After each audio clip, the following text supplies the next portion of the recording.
From inside his Tesla, a billionaire witnesses a scene that shouldn't exist. A homeless girl, barefoot, teaching advanced mathematics to his heiress with a patience and clarity no paid tutor had ever shown. The scene made no sense. The girl who had everything was learning from the girl who had nothing, but the knowledge was flowing in the wrong direction. William Hayes stopped the car. He didn't see a girl. He saw a raw power, a wild intelligence where there should have been nothing. And he, a man who understood power, recognized its value. What he did next wasn't an act of charity. It was a strategic move that shocked everyone who witnessed it. But the most important question was the one nobody asked at the time. Was it the right decision? To understand what happened on that sidewalk, first, you need to know Destiny. At 11 years old, her universe was a thin-walled apartment in the Bronx, where the rhythm of life was set by her grandmother's fragile breath. The world outside was an ocean of noise and indifference, just a few blocks from the skyscrapers of Manhattan that rose like an unreachable promise on the horizon. The border between these two worlds was invisible, but as real and as hard as steel. Destiny's dream wasn't born from fantasy, but was forged in love and fear. And that flame was nurtured by her grandmother herself. One afternoon, sensing her granddaughter's silent worry, she held Destiny's face in her trembling hands, but her gaze was lucid and strong. "Listen, mija," she said, her voice a whisper that carried the weight of a lifetime. "They can take everything from us. Our home, our money, but what you put in here," she gently touched Destiny's forehead. "Knowledge. That's the one thing no one can ever take from you. Ever." Those words became the foundation of the silent oath Destiny repeated every night. "I'm going to heal Grandma," she would whisper into the darkness. "I'm going to become a doctor. I'll use this knowledge that no one can take from me to fix everyone here, so no one else has to feel what we feel." For her, education wasn't a path to wealth. It was a weapon, an inheritance, a promise. Fate moved in a strange way. It wasn't a door that opened, but a fence that broke. One night, a violent storm swept through the city. For St. Catherine's Academy, the fortress of elite education, the storm left its mark. A piece of the imposing iron fence was torn away, leaving an opening, a wound of twisted metal on the border between the two worlds. In the days that followed, Destiny discovered the hole in the fence, and through it, she glimpsed a parallel universe. She heard fragments of another language, the language of chemistry, of biology, of the answers to the questions that kept her grandmother sick. That opening wasn't just a hole in a fence, it was a portal, and her grandmother's lesson echoed in her mind. The knowledge was there, and if she could take it, it would be hers forever. The question that hung in the air, as heavy as the New York summer humidity, was simple and brutal. Could a girl from the ghetto, armed only with her grandmother's wisdom and peering through a crack into the world of the privileged, truly conquer the knowledge needed to change her fate? Her grandmother's wisdom lit a flame in Destiny. Her first battle would be fought the right way. With newfound courage, she marched toward the public school in her neighborhood. It wasn't St. Catherine's, but it was a door. She just needed them to open it. The school office hallway smelled of disinfectant and deferred hopes. Destiny waited in line, and when it was her turn, she faced a woman behind a metal counter, whose face looked as exhausted as the parents in line. "Registration," Destiny said, her voice low, pushing the papers she had. The woman shuffled through them without looking up. Her voice was like sandpaper. "The original birth certificate is missing." Destiny's heart sank. "We lost it in the last move," she began to explain, her voice cracking. "I have a copy, please." The secretary stopped what she was doing. For the first time, she looked up. For a moment, the mask of bureaucracy fell, and she saw the girl before her, the genuine desperation on her face. Her expression softened, a flicker of empathy from someone who had perhaps been on the other side of that same counter. But the moment passed. She glanced at the long line behind Destiny, at the pile of papers on her desk, and the hardness returned to her face like a closing door. In a low voice, almost a lament, "Look, kid, I'm sorry. I really am. But rules are rules. I have kids to feed. I can't risk my job for your story. She then took a deep breath, resuming her post. In an official tone. Without the original document, there's no registration. Next. The word next sounded like a sentence. The rejection hurt even more because it wasn't born from indifference, but from a choice. Destiny gathered her papers and made the long walk home. That night, on the fire escape, the cold metal against her skin, she heard her grandmother's fragile cough. The illness wouldn't wait. Time was running out. In a trembling voice to herself, how can I fight if they won't even let me in the ring? Destiny's resilience was stronger than the bureaucracy. She spent the following weeks in lines and finally got it. The new birth certificate felt like a medal in her hands. With it, her enrollment in the public school was finally accepted. For a brief moment, hope could breathe again. But reality imposed its price. Insulin. The medicine was expensive, and Destiny's time became the only currency she had. The equation of her life became brutally simple. Hours of study had to be traded for hours of work. Her routine turned into a marathon of exhaustion. Mornings found her in the classroom, fighting to keep her eyes open. Afternoons transformed her into an urban forager, her hands dirty. The metallic sound of aluminum cans her soundtrack. Nights were for her grandmother, where she became a nurse, administering the injection with a seriousness that didn't belong to a child, before finally collapsing over her open books. The absences from school began to pile up. At the end of the semester, one of her teachers called her in for a talk. He wasn't cruel. He was indifferent. With a professorial tone, he pointed to the papers. Destiny, your results are disappointing, and your number of absences is unacceptable. I understand everyone has problems, but dedication is fundamental. He adjusted his glasses, looking at her with an air of pity. Be honest with yourself. Maybe academics just aren't your calling. Not my calling. The phrase hit her like a punch. In that hallway, walking away from the room, Destiny understood the truth. He hadn't just failed a student for her absences. He had looked at the oath she made to her grandmother, the promise to heal, to fight, to use knowledge as a weapon to protect her family, and had branded it as having no calling. She left that school not just failed, but sentenced. The system she fought so hard to enter was now spitting her out, invalidating not only her efforts, but the very essence of her dream. The metal door had closed forever.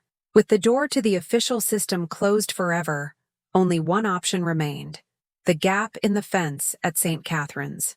Defeated but not destroyed, Destiny returned to her observation post, now with the grim determination of a thief. If the world wouldn't give her an education, she would steal it.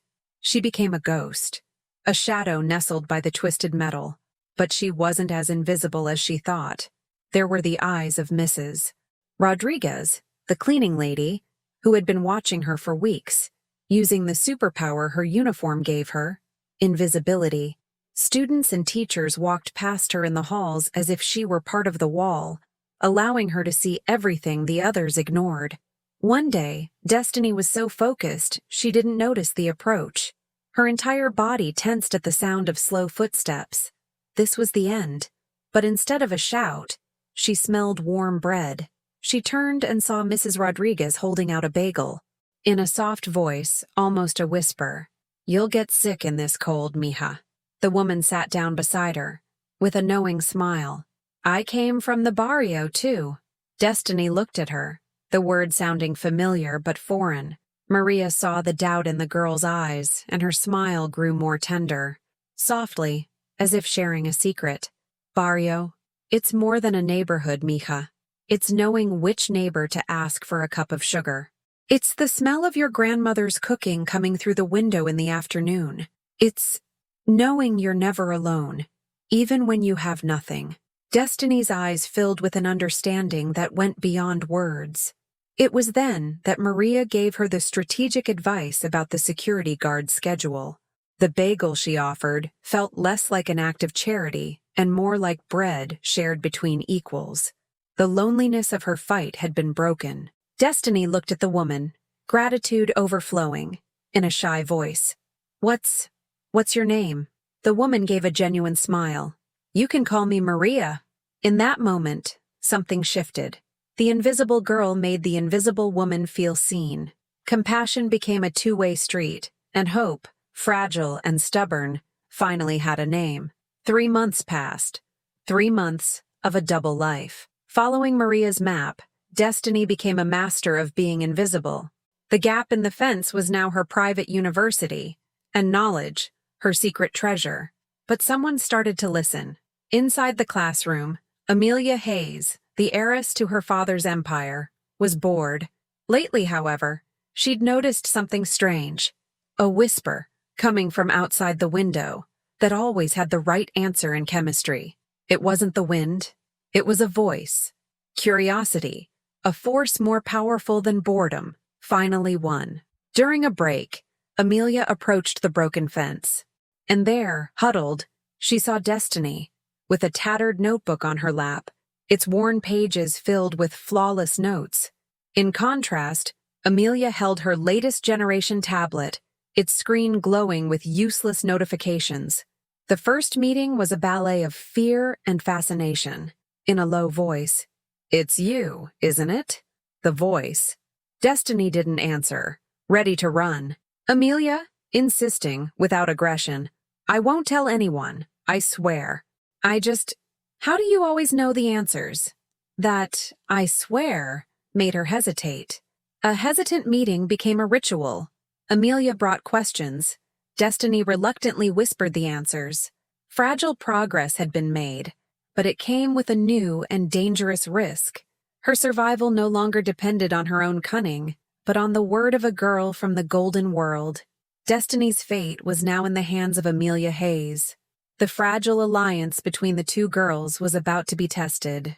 Amelia Hayes's chemistry final was approaching, an academic monster that not even the most expensive tutors in New York could tame. The pressure on Amelia was immense. Desperate, she went to the fence not out of curiosity, but out of need.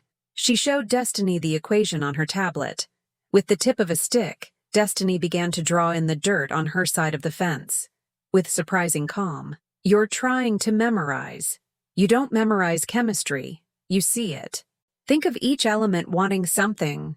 They're dancing, looking for a partner. You just have to introduce the right partner." With simple lines in the dirt, Destiny unraveled the mystery. The revelation was overwhelming for Amelia. This girl, with dirty feet, understood the universe in a way that she, with all her resources, could never achieve alone. The power shifted hands. Amelia's gaze was no longer one of intrigue, but of pleading, her voice urgent, almost a whisper. "Teach me, please. The test is next week. In return, I'll give you everything. My books, my notebooks, my online access to the school library, whatever you want." In that instant, through the dirt and an iron fence, Destiny felt the taste of power for the first time. Not the power of money, which buys things, but the power of knowledge, which solves problems. And in that brief silence, she didn't see the scared heiress before her. She saw herself, the girl judged as having no calling, and understood that judgment was a lie. She nodded. From that day on, the dynamic at the fence changed forever. The spy had become the master, the heiress had become the student, and the iron fence was no longer a barrier, but the negotiating table where both their futures were being rewritten. Destiny was no longer stealing an education. She was earning it on her own merit. The secret arrangement flourished. For weeks, the gap in the fence became the most exclusive tutoring center in Manhattan. Amelia Hayes's grades skyrocketed, and their small victory felt solid.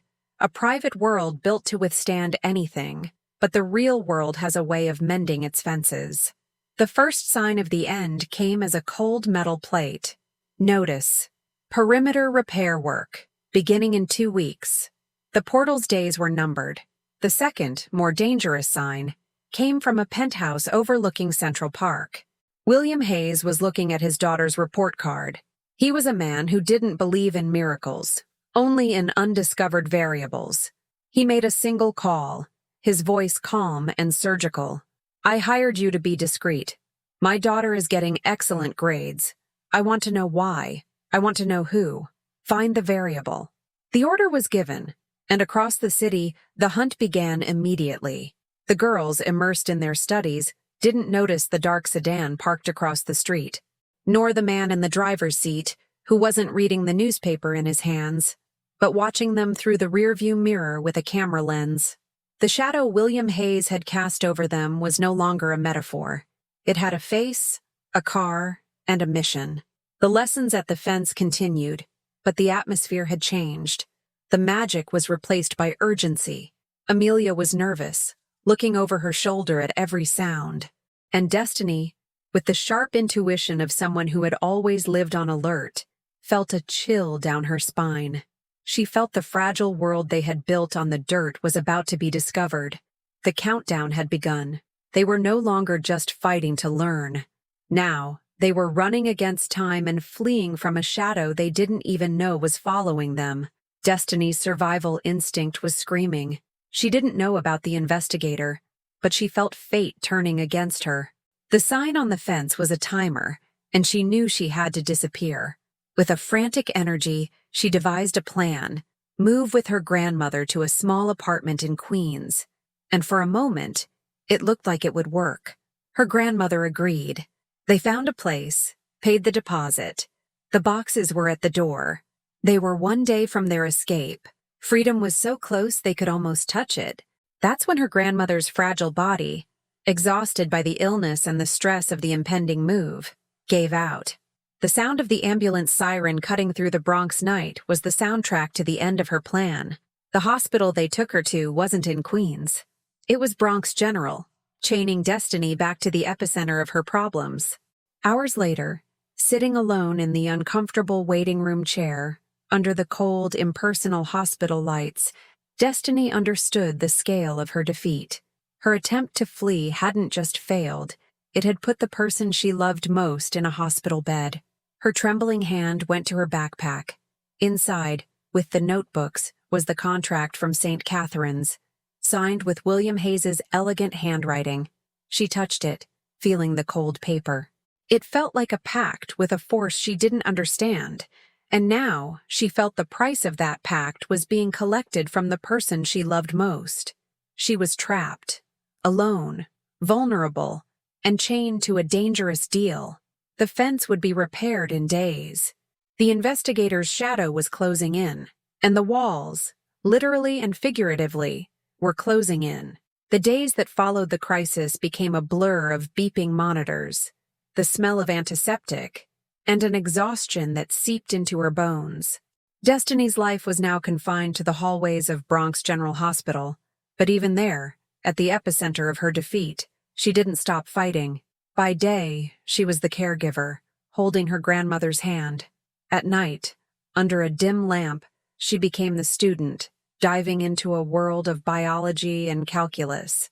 Meanwhile, across the city, the secret alliance grew stronger. Amelia Hayes lied to her parents, inventing study groups. In her designer handbag, she hid sandwiches and bottles of juice. She crossed the invisible border of Manhattan, no longer out of curiosity, but on a mission. Their meetings were brief and risky, at a side entrance of the hospital. It was there the exchange happened, in a silent ballet of loyalty. Amelia's hand, with manicured nails and discreet rings, would pass the leather backpack. Destiny's hand, calloused from work and visibly tired from sleepless nights, would hand back the notebooks filled with perfect handwriting. It was a silent trade where material wealth fed the body and intellectual wealth secured the future. A look, a handshake, was all they needed. They were building a world of their own, one studied under the neon glow of an overcrowded hospital, the other under the crystal chandelier of a silent bedroom. Two girls, in two universes, united by a trench made of paper and friendship, fighting a silent war against time, illness, and the adult world that was closing in to destroy it all. The fragile peace built in those hospital days was shattered by a phone call. Amelia arrived at the hospital pale, her eyes wide with panic, and pulled Destiny into a corner. In a terrified whisper, "They know. Destiny, They know everything. My father, he hired someone, an investigator. He knows about you, the lessons, everything. Amelia grabbed Destiny's arms, urgency spilling from her words. You have to run. Now. My father owns half of Wall Street, Destiny. He doesn't forgive. He crushes what he can't control. Please, run. A lifetime of instinct screamed inside Destiny. Run. It's what she had always done. Disappearing into the shadows was her survival mechanism. But as she looked at her only friend's terrified face, her gaze fell on the corner of a tattered notebook sticking out of her backpack. That notebook didn't just hold formulas. It held her dignity. It held the living proof that the teacher's judgment was a lie. To run now would be to agree with all of them. It would be to accept she didn't have the right. She touched the backpack, as if touching the source of her new strength. In a low, unshakable voice. No. Amelia looked at her, incredulous. Destiny? He'll destroy you. Maybe, Destiny replied, and for the first time, her eyes held not fear, but a fierce calm. But I've spent my whole life hiding, acting like I was in the wrong. If education is a right, why do I have to act like a criminal to get it? She looked down the hall, as if she could see William Hayes himself standing there. I'm not running anymore. I've done nothing wrong. The decision was made. The confrontation was no longer a possibility. Now, it was a choice. Destiny's choice to no longer hide was an act of defiance. In a final gesture of solidarity, Amelia led her into the heart of St. Catherine's, the vast, silent library. There, among thousands of books, they had their last tutoring session. They were so immersed they didn't notice the atmosphere in the room change. The academic silence became heavy, tense. The double doors of the library swung open. William Hayes didn't enter. His presence filled the space. Behind him, nervous, stood the headmistress and 2 security guards. Other parents and students watched through the glass doors, turning the scene into a public spectacle. The hunt was over. Amelia shrank in her chair, the blood draining from her face. Destiny's instinct screamed for her to do the same, but she remembered the promise in her notebook. She took a deep breath, and slowly, she rose to her feet. With a quiet dignity, her eyes met William Hayes's and held them, unwavering. The billionaire walked to their table, his Italian shoes echoing on the marble floor. His first glance wasn't for the stranger, but for his own daughter. It wasn't a look of anger, but of cold disappointment, the look of a CEO at a subordinate who has failed spectacularly. Only then did he turn to Destiny, analyzing the scene. His voice, when it came, wasn't loud. It was cold, sharp, and dangerous. What is the meaning of this? The silence that followed was absolute. Everyone held their breath. Instead of apologizing, Destiny spoke her truth. In a clear, firm voice without looking away. It means that knowledge shouldn't have a fence, Mr. Hayes. And my dream is to become a doctor to save my grandmother. And I will do whatever it takes to learn what I need to do that. The billionaire stared at her, the silence of the library weighing like a sentence about to be passed. The future of 2 girls would be decided by the next words he spoke. The echo of Destiny's words hung in the heavy silence of the library. All eyes were on William Hayes, waiting for the explosion. But he didn't move. He asked a question, his voice low and precise. No longer an accuser, but a negotiator. What do you really want? Destiny didn't hesitate. Her answer was the same one she gave herself in the dark nights in the Bronx. I want to study medicine to save my grandmother. The answer was so pure, so devoid of greed, that Hayes's mind processed it instantly. He was a man who understood assets. And there, before him, he didn't see a brave girl. He saw the rarest asset of all, an unshakable purpose, wrapped in a perfect story. And in that instant, he knew he wanted to own it. His decision, when it came, was instant and executive, shocking everyone in the room. Consider it done. He turned to the headmistress, the authority in his voice leaving no room for debate. My foundation will fund a full scholarship for Destiny, and my team will arrange for a premium health plan for her grandmother. I want her transferred to Mount Sinai today. A murmur of shock rippled through the library. The consequences of that decision were seismic. We see Destiny's grandmother being transferred to the imposing Mount Sinai Hospital. We see Destiny in the mirror, wearing the St. Catherine's uniform for the first time, the crest on her chest like a medal. We see Amelia by her side, at the same library table, smiling, their friendship finally free of secrets. The invisible girl from the Bronx was no more. In her place stood a student with a purpose, a young woman who had looked into the eyes of power and not blinked.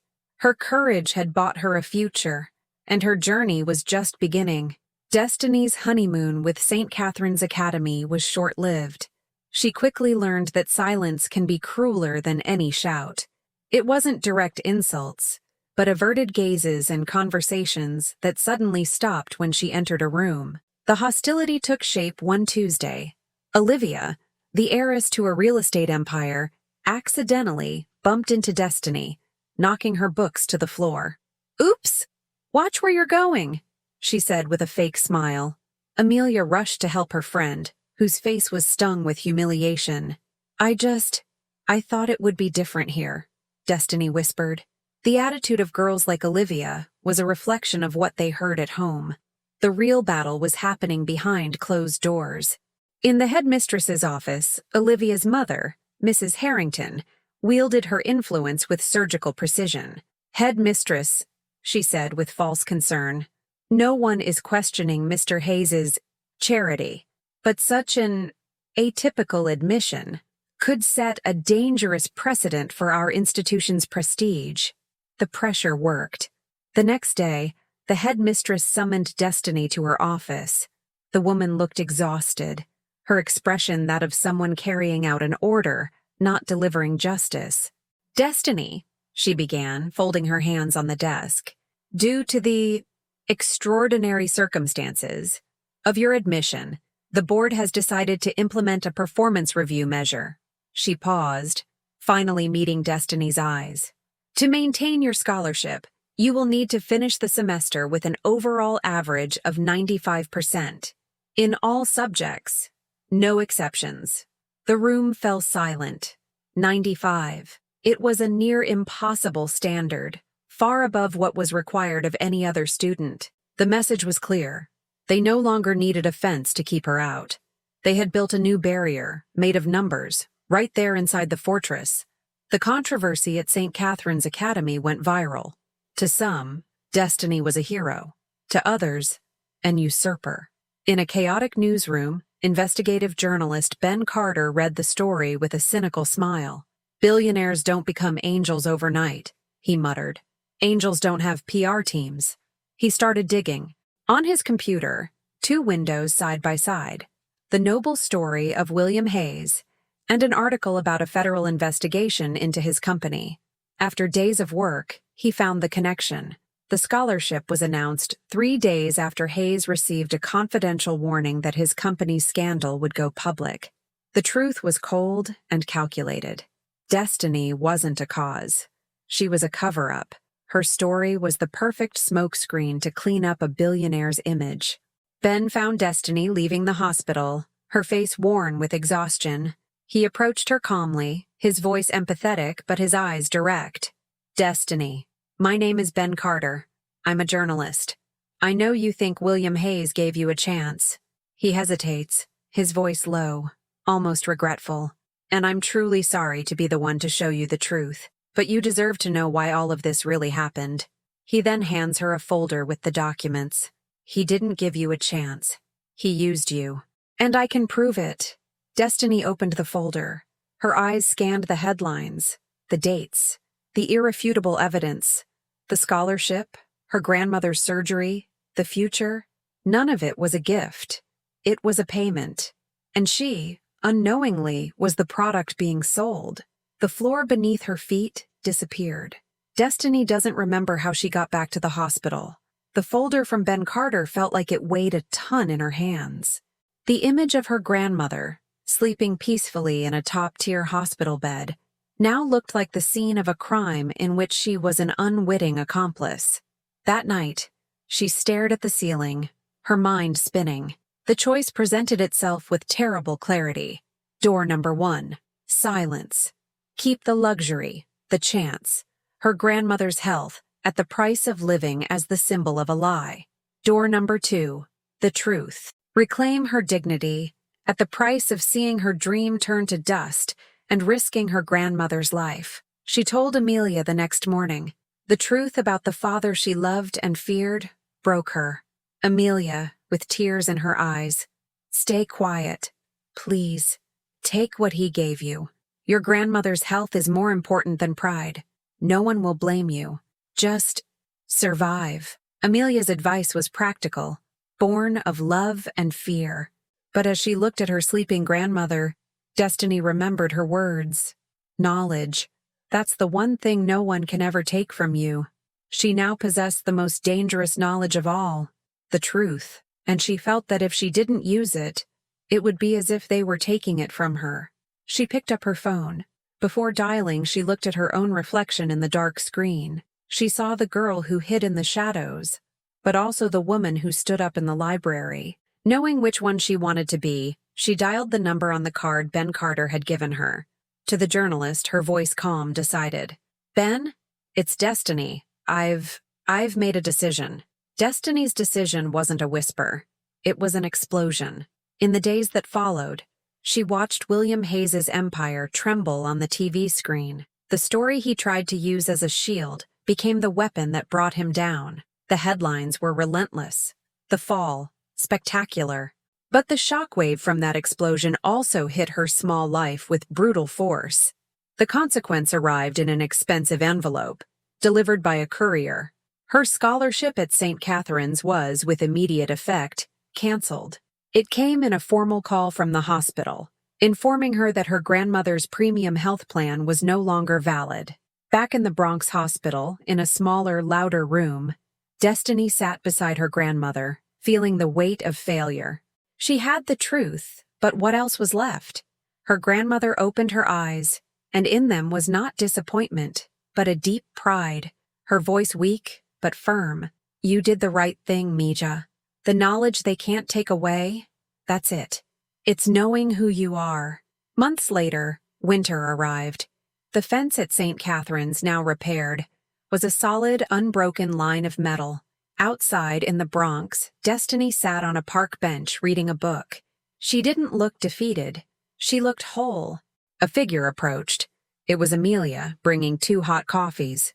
Thought you could use this, Amelia said with a soft smile. Thanks, Destiny replied. How are things? Different, quieter. Amelia glanced at the book in her friend's lap. And you? Destiny looked at the pages. I'm still studying. After all, what is a victory? Is it getting into the dream school? Or is it being able to look at yourself in the mirror the next day? Destiny discovered that opportunity without integrity is just a gilded cage, and that true transformation isn't what the world gives you, but what you refuse to sell. If you believe that the courage to be true to yourself is the greatest victory of all, share this story. And if the search for truth can set us free, it can also destroy us. That's what we'll see in our next story. A millionaire went undercover to surprise his girlfriend. What he saw shattered his life. He pretended to be poor to find out if she truly loved him. What he didn't know is that in the dangerous game between love and money, truth is always the first to die. And now, the question that ends our journey. In her place, what would you have done?